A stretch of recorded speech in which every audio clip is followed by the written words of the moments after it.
Reciban un caluroso saludo de bienvenida a este discipulado más de el ministerio, la iglesia La Reunión, donde tu pastor, yo pues el pastor Chito Rendón, te ministra y te enseña, y tú has tenido a bien acompañarme en estos discipulados. Bien sabrás que agarro temas sistemáticos, o sea, trato de que cada mes o meses y otras semanas, poder entender un poco más de un asunto y poder escudriñar acerca del mismo. Hoy estamos cerrando nada menos que el tema de la edad espiritual. Y si tú es primera vez que nos estás escuchando, te animo a que puedas buscar los otros temas. ¿Qué es lo que busca la edad espiritual? Pues lo que dice la Escritura de cómo identifica a los creyentes en sus diferentes etapas de madurez. Etapas que comienzan desde ser un embrión, un feto pues maduro, un niño pequeño, un niño mayor, el concepto de un niño, y llegar al joven, adulto, hasta llegar a ser padre. Y en todo esto pues tiene sus recompensas. Entonces, no te partes, porque hoy finalizamos las últimas etapas, o yo diría la etapa que todos debiéramos de anhelar, desear y pedirle a Dios que podamos completar. Acompáñeme, vamos a orar en este momento. Padre, te doy toda la gloria, la honra, la adoración, la alabanza, a ti te pertenece. Digno eres de ser adorado, exaltado en todo. Señor amado, te ruego, dirige esta enseñanza y llega al corazón necesitado, llega a aquel que anda buscando, Señor, ser saciado. Dale, Padre, esa porción, te lo ruego. En el nombre de Jesús, tu Hijo, te doy gracias. Amén, amén y amén. Bueno, hemos estado aprendiendo que este desarrollo, pues, es como que aquel niño que está creciendo. Entonces uno dice, ¿qué estatura tiene? ¿Verdad? Tengo una nieta que cada vez que me mira, ahí en mi oficina, tenemos un dibujo de cartón de una princesa con diferentes medidas. Y cada vez que llega, me dime, ¿por dónde voy? Entonces, ella me dice, hoy crecí un poquito. Bueno, que nosotros podamos tener ese deseo, decirle, Señor, ¿dónde hemos crecido? Bueno, Efesios capítulo 13, verso 14, dice de esta manera: hasta que todos lleguemos a la unidad de la fe y del conocimiento pleno del Hijo de Dios, a la condición de un hombre maduro, a la medida de la estatura de la plenitud de Cristo, para que ya no seamos niños, sacudidos por las olas, llevados de aquí para allá o por todo viento de doctrina, por la astucia de los hombres, por las artimañas engañosas del error. Entonces, en este verso, que ha sido la introducción de todos los discipulados, pero nuevamente insisto, tenemos que decirle, Padre, ya no quiero ser un niño. Ayúdame a madurar. ¿Por qué? Porque puedo ser vulnerable al engaño, al error, y pues a todo, y llevado por todo viento de doctrina. Y esto pues, ¿cómo poder nosotros entender ese desarrollo? Pues obviamente no es con el tiempo, es con el deseo. Aquel que desea, anhela conocer a Jesucristo, buscarlo, practicar lo que Él dice, esto es como un alimento que va a ir sustentándolo y le va dando ese desarrollo espiritual o ese crecimiento que todos debiéramos de anhelar, ¿verdad? Y con esto pues vamos a hallar sobre todo un sentido del por qué nacimos. Y esto es lo que prácticamente descubrimos a lo largo de toda ese desarrollo espiritual de la persona, que todos nacimos con un propósito. Así como lo recibió Jeremías con relación a su ministerio profético. Dice Jeremías 1:5, antes que te formase en el vientre te conocí, y antes que nacieses te santifiqué, te di por profeta a las naciones. Todos tenemos un propósito y todos tenemos una función que alcanzar, que lograr. Dice también Efesios capítulo 2:10, porque somos hechura suya, creados en Cristo Jesús para hacer buenas obras, las cuales Dios preparó de antemano para que anduviéramos en ellas. Y eso me hace recordar que Filipenses capítulo 1, verso 6 me parece, dice que Dios nos ha llamado a la perfección, como que Dios nos llevara de la mano para poder llegar a ser perfectos. Obviamente, el llevar a la perfección quiere decir que comenzó siendo uno imperfecto, comenzó siendo uno inmaduro, comenzó siendo uno niño. Y de esta manera, el Señor mismo dice que el Dios de paz nos llevará por esa caminata para poder llegar a esa, pues a ese nivel que Él anhela que todos alcancemos. Nada menos que crecer en Jesucristo y en el conocimiento de Él. Casi todos los apóstoles, cuando escribieron sus cartas, Pablo, que fue el que más escribió, de ahí encontramos Juan, en las cartas que escribió, las cartas de Juan, las cartas de Pedro, y cada uno de estos, incluso hasta Santiago, todos hacen mención de la importancia de crecer, de la importancia de madurar, de la importancia de poder tener un anhelo más allá de solo vivir en esta existencia. Dice 2 Pedro capítulo 3 verso 18 de esta manera: antes bien creced en la gracia y el conocimiento de nuestro Señor y Salvador Jesucristo. Repita ahí donde está, repita conmigo: Señor, ayúdame a crecer en la gracia y en el conocimiento de Jesucristo. A Él sea la gloria, ahora y hasta el día de la eternidad. Amén. Y todo gira alrededor que hay una meta. Esa meta de poder llegar hasta su presencia, pero que podamos llegar a un nivel que tú puedas decir, llegué hasta una estatura, y que tú pues puedas alcanzar el mejor provecho. Lo mejor que pudiste haber hecho es decirle: Señor, alcanzaré lo mejor para ti, lo mejor, y poder llegar y me esforzarme por alcanzar esa meta. Pablo, de alguna manera, siempre que escribía decía, como cuando uno corre en el estadio, corran buscando ese objetivo. Incluso habla que el desarrollo del creyente empieza como con agricultor, como un atleta y posteriormente como soldado. Pero en todos estos hay una meta, hay un objetivo. Y miren el objetivo que dice Pablo en Filipenses capítulo 3, verso 14. Y dice así: hermanos, yo mismo no considero haberlo alcanzado, pero una cosa hago.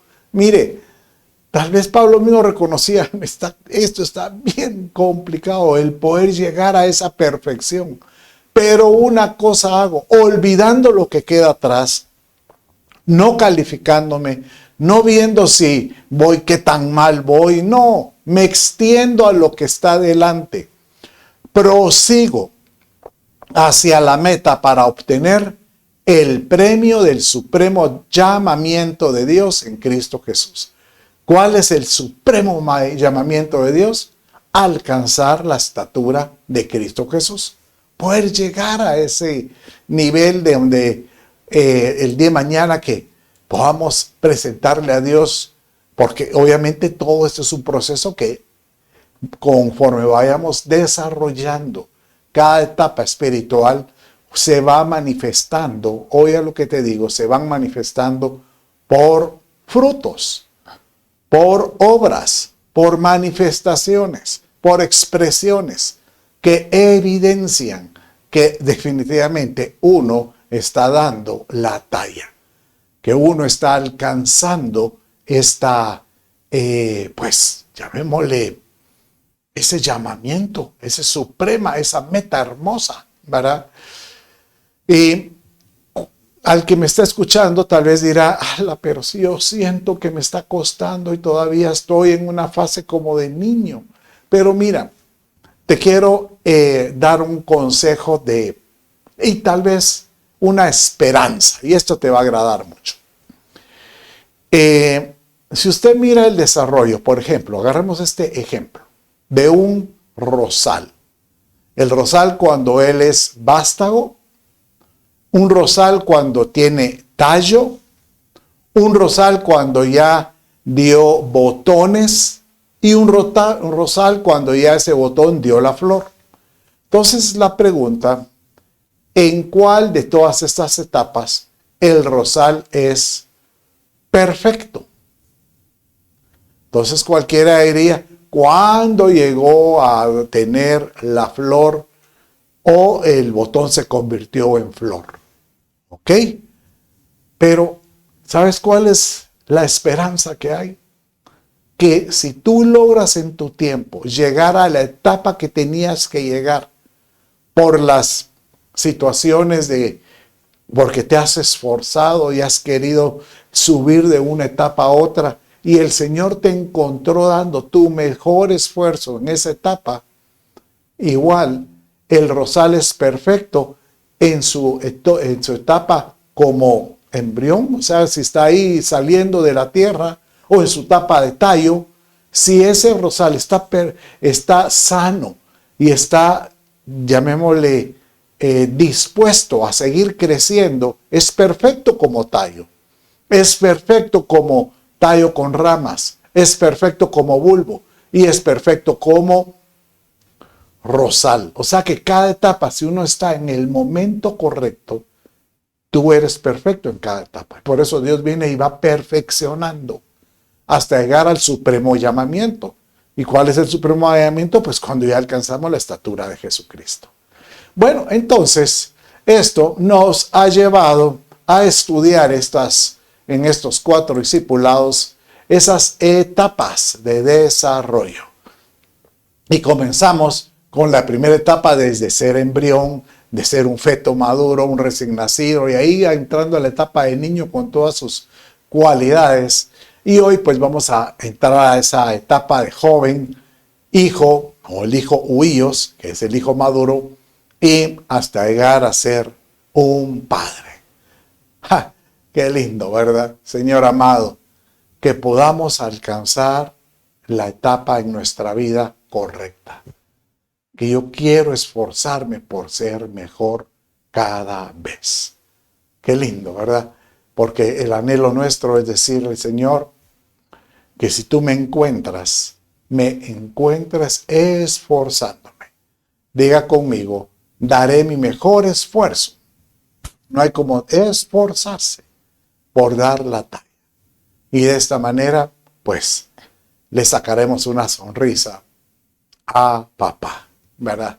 Bueno, entonces, vamos a entrar ahorita la semana pasada empezamos con un par de características del joven, ¿verdad? Y hoy vamos a seguir y vamos a continuar con estas mismas. Cada vez que tú has visto que utilizo una palabra griega, pero es para decirte que muchas veces en el español aparece la palabra joven y en otra porción aparece la palabra joven, pero realmente la palabra original griega le da características a ese joven diferentes, una connotación diferente, igual es como la de los niños, que empezaba con un brefos y terminaba con un neopiatos. Entonces, cada una de esas tenía una condición distinta, ¿verdad? Bueno, entonces hoy vamos a ver a una de las características que le habla la escritura de un joven. que es neaniscos. Y el neaniscos se refiere a un joven que es intrépido, un joven que es,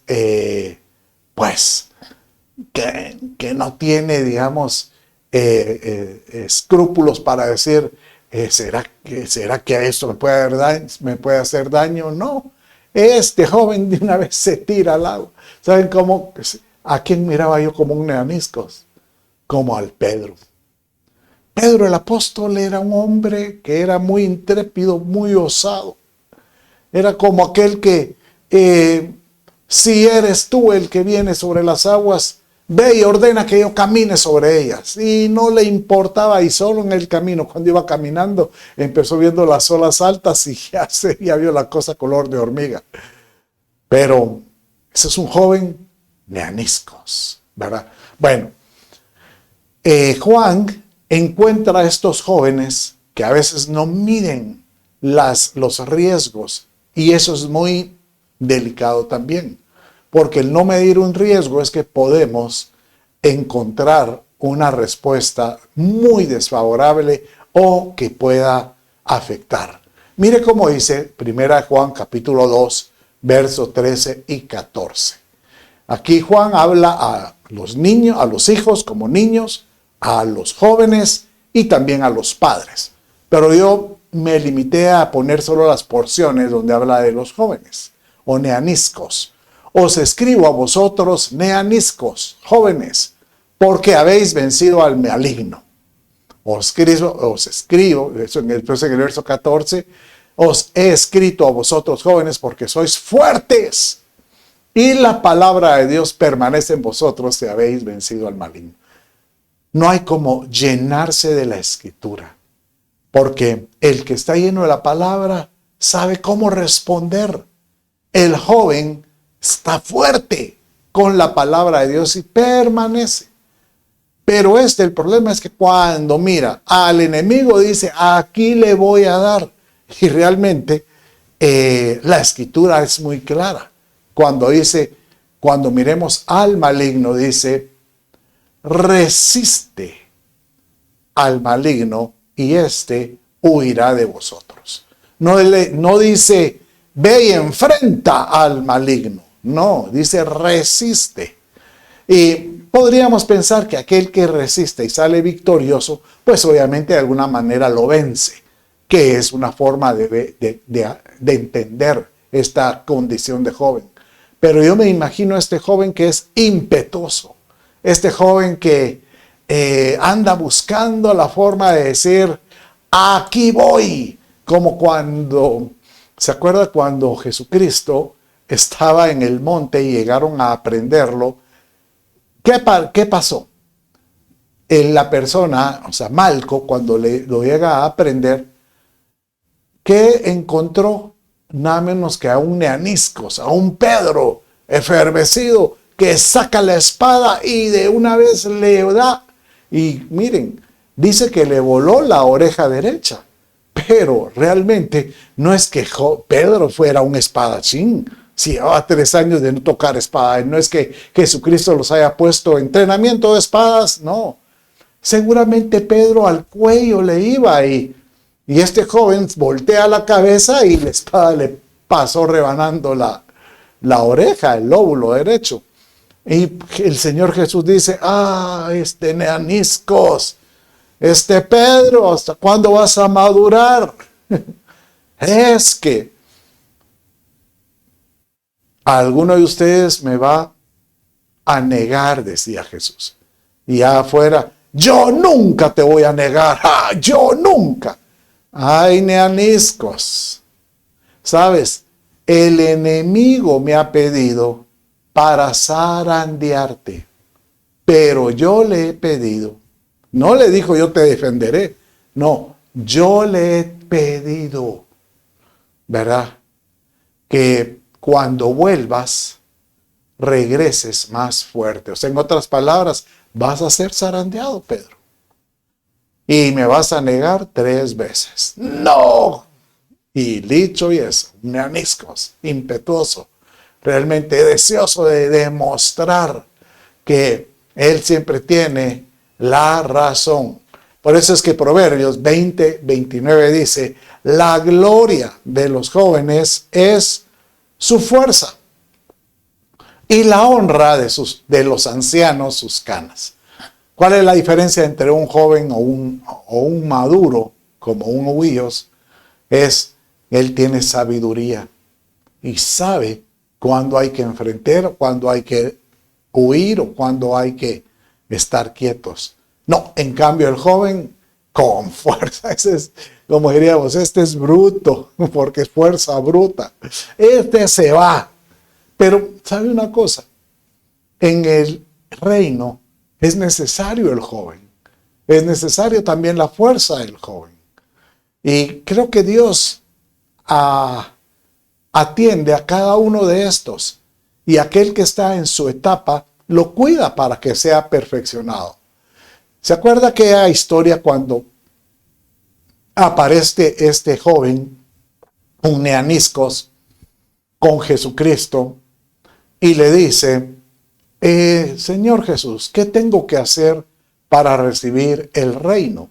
Y el Señor Jesús le dice, bueno, cumple todos los mandamientos. Y sale el joven neaniscos diciéndole, pero yo cumplo. Entonces él le hizo, ¿qué mandamientos? Le dice. Entonces Jesús le dice, bueno, honrarás a tus padres, adorarás a Dios con todo tu corazón. Y cuando le da el listado, viene este neaniscos y le dice, yo cumplo todo lo que tú dices. Yo lo cumplo, como quien dice, ese soy yo. Ah, bueno, le dice Señor Jesús, si tú dices que lo cumples todo, bueno, por eso es que él decía ahí, el joven le dijo, todo esto lo he guardado desde mi juventud. ¿Qué más me hace falta? Esa parte de juventud es neaniscos. Desde que soy joven yo he sido alguien que nunca fallo. Se imagina un Pedro, ¿verdad? Que se creen que, es más, dice Pablo, aquel que se cree, el que cree estar firme, mire que no caiga, hay que tener cuidado. Entonces viene y le dice, ¿qué más me hace falta? Bueno, vende todo lo que tienes y sígueme. Y dice que el joven se puso muy triste porque él era muy rico, tenía muchas posesiones. Y prácticamente le dio la espalda al Señor. Él pudo haber sido uno de los 12, él pudo haber sido un discípulo, él pudo, posiblemente el nombre de ese joven pudo haber estado registrado posteriormente con nombre en los evangelios o en las cartas de Pablo, pero realmente él tenía, aunque tenía mucho ímpetu, tenía un ímpetu, ahí voy, pero tenía otros amores, tenía pues otros anhelos, ¿verdad? Bueno, sigamos viendo con otra calidad de joven que aparece en la Escritura.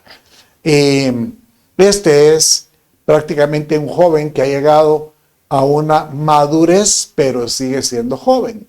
Pero ya alcanzó una madurez juvenil, llamémosle de esta manera. Y ¿sabes quién era un joven como este? Timoteo. Realmente Pablo amó muchísimo a Timoteo porque lo alcanzó desde muy jovencito y lo fue aleccionando, entrenando, enviando. Y cada vez Pablo se asombraba de la madurez que este joven adquiría. Y por eso Pablo se refiere de él como un neotes, que es como el joven ejemplar.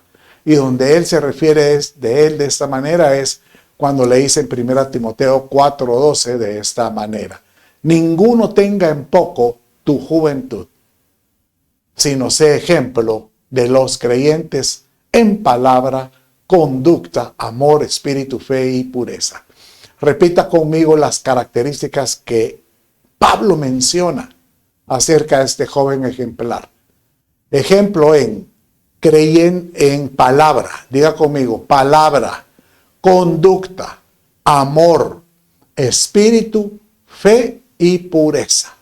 Y por eso él le decía, tú eres un neotes, tú eres un neotes, pero que nadie tenga en poco tu juventud. Que nadie diga lo que te califique, que lo que tú tienes solo es un paso más de madurez y has alcanzado una madurez juvenil que es admirable, que inclusive hay muchos viejos que deberían de alcanzar o tener.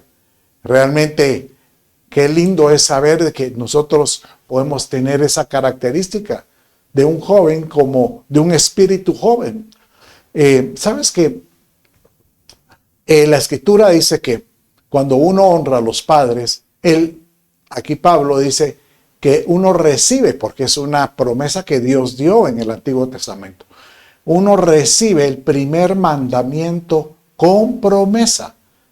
O sea que, ¿cuál es ese mandamiento con promesa? Y es, tus días serán largos sobre esta tierra. O sea que uno recibe longevidad.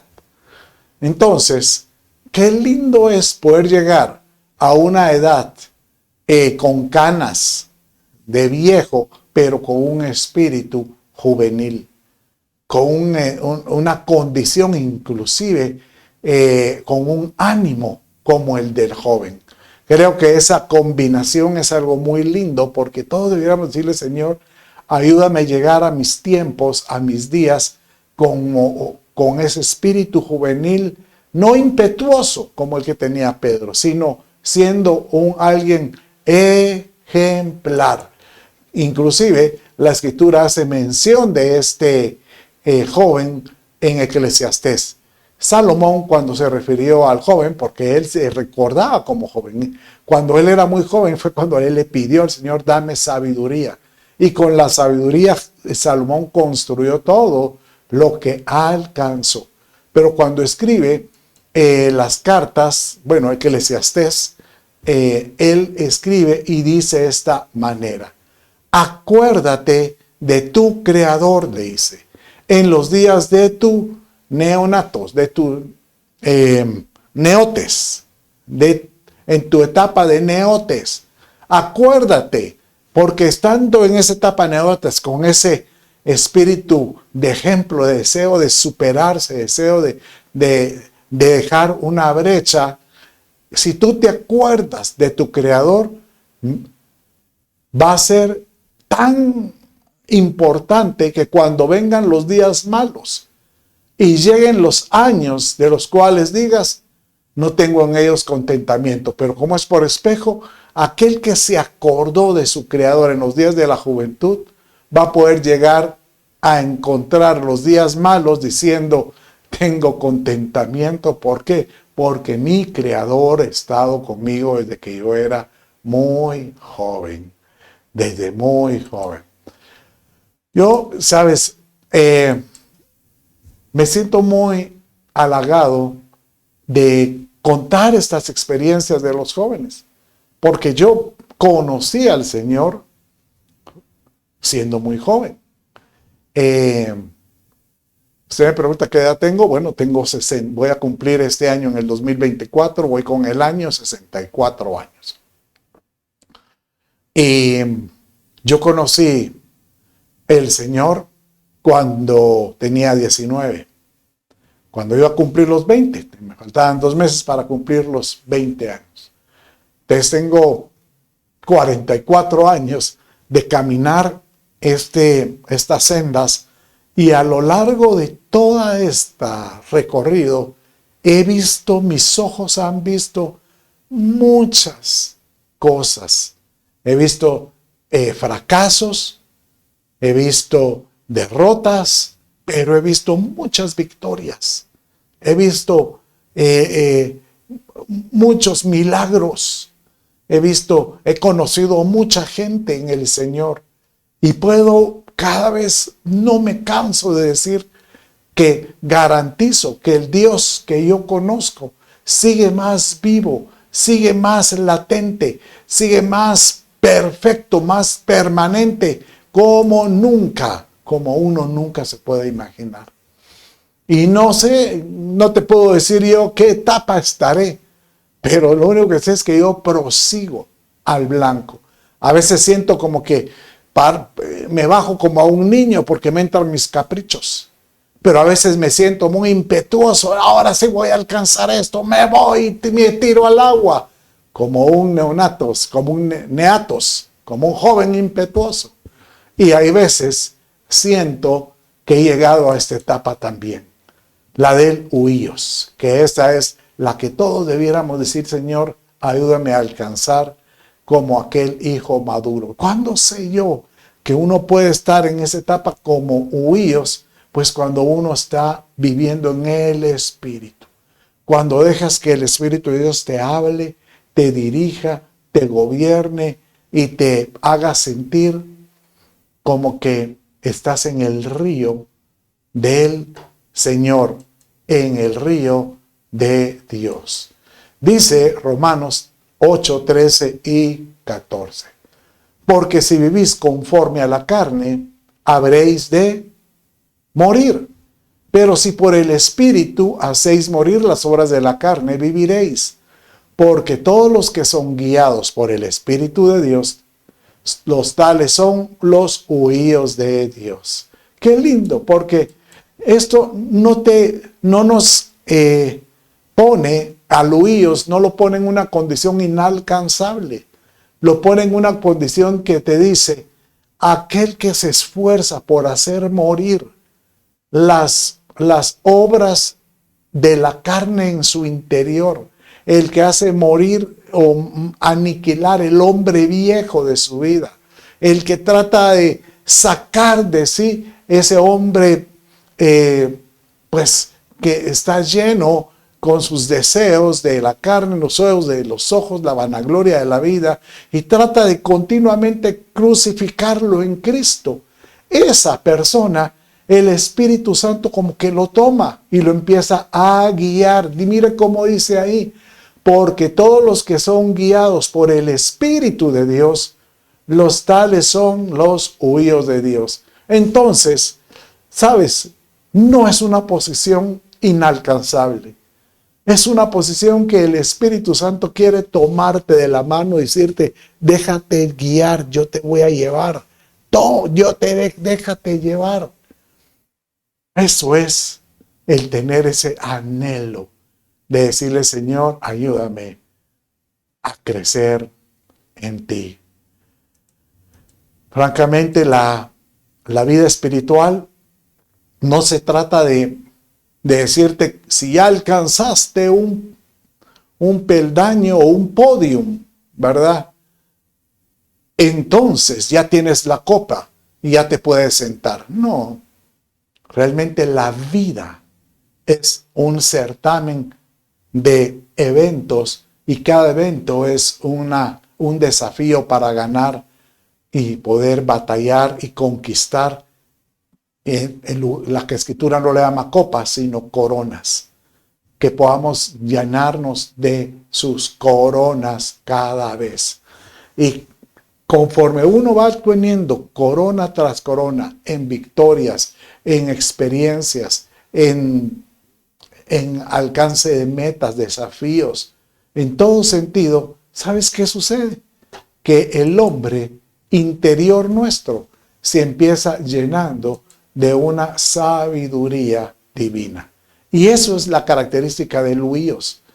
No que se convierte como un portal blindado y que cualquier dardo del enemigo nunca lo tocará. No, el huíos, por supuesto que va a seguir siendo blanco del enemigo y va a recibir dardos y va a seguir recibiendo ataque del enemigo. La diferencia es que el huíos ya tiene una forma de conducirse, o sea, su vida tiene una forma de conducta que está lleno de la sabiduría que le ha dado la vida espiritual. Y no estoy hablando la vida cronológica, no, la vida espiritual en Cristo. Yo conozco a jóvenes cronológicamente hablando muy jóvenes, pero tienen una sabiduría de Dios impresionante. Pero también conozco a hombres con viejos cronológicamente como que si fueran niños, impetuosos, berrinchudos. Y uno dice, Dios santo. Pero mire cómo dice 1 Corintios capítulo 2, versos 6 y 7. Léalo conmigo. Sin embargo, hablamos sabiduría entre los que han alcanzado madurez. O sea que el huíos es alguien que ha alcanzado madurez. ¿Y cómo se caracteriza? Por la sabiduría que habla. Pero una sabiduría no de este siglo, ni de los gobernantes de este siglo. No porque sea político o tenga una posición de gobierno, lo hace sabio, no. Que van desapareciendo, sino que hablamos sabiduría de Dios en misterio, la sabiduría oculta que desde antes de los siglos Dios predestinó para nuestra gloria. Dios diseñó y destinó que cada uno alcanzara una sabiduría eterna, una sabiduría digna de ser llamado hijo de Dios. Aleluya. Entonces, ¿qué sucede con el huíos? Entonces, el huíos llega a tener tal, llamémosle, mover espiritual, que él lo que anhela es multiplicarse. Y aquel que se multiplica es el que de alguna manera empieza a dar hijos. Aquel que busca a dar de gracia lo que ha recibido de gracia. Y eso lo convierte en un pater, en un padre, ¿verdad? Y aquí pues regresamos, que es aquel que ha desarrollado, aquel padre dice que ha desarrollado tal vínculo con su Señor, que en 1 Juan capítulo 2, en esa porción donde habla de los hijos, de los jóvenes y de los padres, dice, os escribo a vosotros, padres, porque conocéis al que es desde el principio. O sea que el Padre tiene tal relación con nuestro Padre Celestial que es como que si lo conociera desde la eternidad. Como que empieza conociendo que Él tiene un propósito y que su propósito es vertirse o darle a otros lo que uno ha recibido por gracia. Qué lindo el poder decir, Señor, que yo pueda tener o pueda dar de lo que tú me das. Y tal es el sentido de este padre huíos, que él cuando tiene estos vástagos o estos hijos, tanto como un padre en la carne, pero cuando él tiene hijos espirituales, trata de, dice, de corregirlos y de guiarlos. Un padre guía y corrige, así como lo dice en 1 Tesalonicenses, capítulo 2, verso 11 y 12. Así como también sabéis de qué modo como el padre, el pater, a sus hijos, como el padre a sus hijos, exhortábamos y consolábamos a cada uno de vosotros. ¿Qué es lo que se caracteriza a un padre? Porque él exhorta, o sea, dirige y consuela, corrige a cada uno de vosotros. Y os encargábamos que anduvieseis como es digno de Dios y que os llamó a su reino y gloria. Un padre trata de provocar que la gente conozca su destino, descubra su propósito y pueda hallar que es útil para Dios. Ese es un padre que anda buscando continuamente lo bueno que Dios ha dado en su vida y se lo vierte a alguien más. Aleluya. Bendito sea mi Padre. Pues prácticamente con esto finalizamos el último estadio de la edad espiritual. Empezamos como embriones, fetos, un feto maduro que está por nacer, de ahí el niño que está de brazos, un niño que ya va caminando, y ahí un niño que es, pues, sensible, vulnerable, que todo lo cree. Y así es como deberíamos de ser, como esos niños. Y después entramos a esa etapa de joven. Primero nos piensa como ese joven rebelde, joven caprichudo. De ahí madura un poco más y se vuelve un joven impetuoso. Un joven que quiere alcanzar algo para Dios. Por último, un joven que se vuelve un modelo. Un joven que sabe que tiene un destino y que quiere llegar a ser maduro, quiere llegar a ser un huíos, un hijo maduro, un hijo adulto. Y después de adulto, multiplicarse en alguien más. Qué lindo, porque vemos que todo este proceso tenemos que caminar a través de él. Yo hoy te pido que tú anheles siempre algo mejor. No te estoy diciendo que empieces ahorita a investigarte. ¿Qué soy? ¿Soy un niño? No, soy un no. Pero uno puede darse cuenta. Yo muchas veces te he dicho, a veces he tenido reacciones como de niños caprichudos. Y a veces tengo hasta mis pucheros. El pastor Chito, sí. Pero también después descubro que tengo una madurez como padre. Y ando dirigiendo y ando cuidando, y mi pasión más grande es poder ver a la gente realizada. Ahí donde estás, yo quiero pedirle a Dios que Él bendiga tu vida y te muestre cómo puedes ser mejor y cómo puedes alcanzar la estatura del varón perfecto o la madurez en Cristo. Y que Él nos vuelva sabios en Él. Padre, en el nombre de Jesús, te alabo, te bendigo, te exalto y te ruego, Señor, derrama tu Santo Espíritu, tócalos. Aquel que me está escuchando, llénalo de tu presencia. Tócalo, Espíritu Santo. Tócalo. Y haz ahora tu obra en él. Completa tu obra en él, te lo ruego. Y que podamos, Señor, ser perfeccionados al supremo llamamiento en Cristo Jesús. En el nombre de Jesús te doy gracias. Amén, amén y amén. Mis amados, con eso finalizamos esta serie. Dios me los bendiga. Un abrazo.